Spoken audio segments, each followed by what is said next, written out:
Look back at those replays now. Is it one of those that in the cold light of day you'll be frustrated about for all sorts of reasons? Well, yes and no. I mean, I think we got put under a lot of pressure in the first half, and we didn't deal with it particularly well. I mean, there's going to be a lot of talk around the referee and the TMO stuff after this game. The truth is, I'm not going to use that as too much of an excuse, because it's certainly no excuse for our first half performance.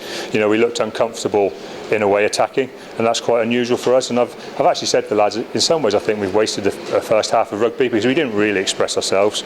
We said we were going to come here and put in an extra Chiefs performance, and actually, did anybody see any fluid attack from us in that first half? Well, there was a little bit just at the end of the first half when we had 14 men, and we were doing it, but we were doing it to keep the ball more than anything else, and we got that late penalty. It was completely different after half time. You know, we looked like a real attacking threat. We looked like we had some purpose about us, but sometimes it's easy when you're chasing a game down. So that's my biggest issue. And I think then once we did start to create some pressure for that really odd passage of play in the corner, where I mean, the thing that frustrates me more than any of these things is we don't expect a referee to referee something he doesn't see.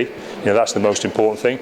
But you've got 3 other guys there, and you've got a TMO saying that a final tackle's being made by an offside player, and it potentially could be a penalty try. Doesn't even get given as a penalty, and then the last Leicester defender in the corner flaps the ball, clearly knocks a ball down, and it doesn't even get referred as the issue for the penalty. It doesn't even get spoken about. And it's a clear 2-on-1 to score a try, and there's no penalty try, there's no yellow card, there's nothing. I mean, I'm not saying it actually would have determined the game, because we had yellow cards as well, and I'm not saying they necessarily determined the game, but it just looked a really odd passage of play in that corner, and obviously it'll be a talking point. But I've said to the lads that we're not going to look around and say there was a refereeing issue for us losing that game. We didn't play well enough to win today. How big a thing was it salvaging bonus points at the end? Well, we don't know yet, do we? I mean, it may be very important. Hopefully, it won't be. You know, I'm hoping that bonus point in itself doesn't prove to be too decisive. I'd like to think that we'll collect points over the remaining games that will keep us where we want to be, either in the top 2 or the top 4. But obviously, bigger picture, when you're collecting points over groups of games, we've looked at this as a little mini group of 3 games: the Bath home game, this away game, then next week's Worcester game. And if we can win next week, 2 wins and a losing bonus point, that's pretty good form, that's pretty good consistency. And again, you know, we're still in a position where I think we're the only team in the Premiership that's taken points from every fixture, and that's a nice thing. That shows a good level of consistency, and it shows we're in there fighting with everybody. How happy were you with the endeavour from the players at the end? Oh, fantastic! But it shouldn't be about taking the shackles off at half time and saying, "Come on, we've got to go out there now and start scoring some tries." And actually, it was Leicester scoring points at the start of the second half that brought the best out of us, because ultimately it looked like the only thing that was going to be out there for us was just for us to try and score 4 tries. And actually, it became a lot closer than that, because we actually played like ourselves, and that puts teams under pressure. And I just hope we've kind of learnt from that. That if we play like we want to play, you know, ultimately games get quite close, and if a game gets close away from home, the opposition under pressure, and you'll get a match-defining moment. And unfortunately, we were 1 score away from creating a match-defining moment. How do you assess debut since he returned?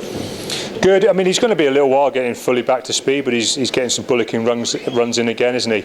You know, he solidifies us kind of scrum, and I thought our scrum was outstanding today. You know, it isn't many times you come to Welford Road and dominate the scrum battle and don't win. You know, normally if you win that, it's a big part of your weaponry. But you know, we've conceded 4 tries today. Some of them very well constructed by Leicester, and you know, we've got to go away and be happy with the bonus. But at the end of the day, you know, if they've got a 5-point bonus point win today, you know, we can run around all the stuff about the refereeing or whatever, but ultimately, you know, Leicester scored 4 tries and they've come away with a very good win. Do you have much confidence in things at the moment, Rob, in terms of when a TMO can intervene? I mean, there were a couple of tackles there. They're leaving aside the pantomime. Yeah, the no-arm tackles. Yeah. There were 2 from Tuolangi where yes. got buried today, which looked no arms-ish. There's an arm there, but it sure ain't around the opponent. Is that not meant to be looked at? Well, the only thing I'll say, I don't want to make any comment on that, because the TMO may have looked at it, mightn't he? You know, he may have looked at footage and decided they were fine, and so not intervened. You know, I wouldn't want to make a comment on things like I don't know about. All right, brilliant. Thank you, guys.